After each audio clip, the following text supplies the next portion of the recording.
So we did some personalised blood tests because we looked at her lifestyle and said, okay, these are the things that we'd recommend you get done. So a HbA1c top left, that is your average blood sugar over 120 days. So your red blood cells, these things in the top right hand corner, the things that carry oxygen around the body, they live for 120 days and your body's constantly producing these things every single second from your bone marrow.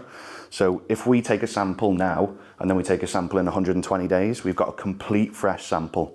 Does that make sense? Because if we take it now, they will have all died in 120 days.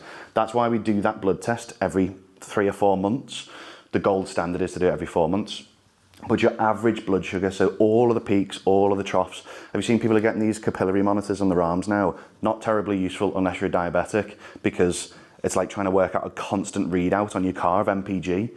But it's just impossible to work out all of the peaks and troughs. Once you've done a journey, you look at the average MPG, and that's a much more useful figure. So that's what the HbA1c is. It's the average MPG. Much more useful unless you can't regulate your insulin, which most of us can. So don't go on Zoe and things like that. It's been lambasted recently, but I didn't say that. Someone talked about a safe space in this room, by the way, so I will.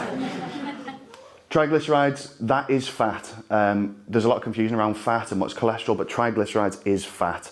So she's got high levels of fat in the blood linked to her she's gaining some insulin resistance because of her HbA1c, which is slightly up as well. So her HbA1c is 41.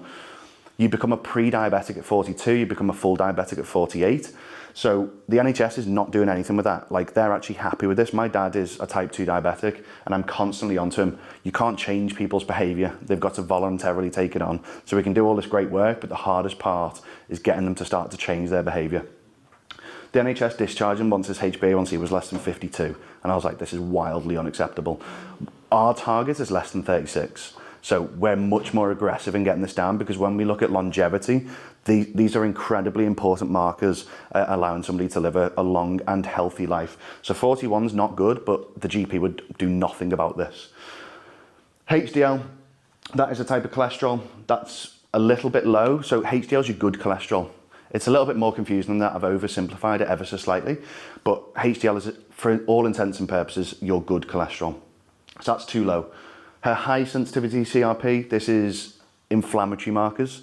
So this is what we don't want in the body, is a constant state of low levels of inflammation. Most things come from low levels of inflammation chronically. Okay.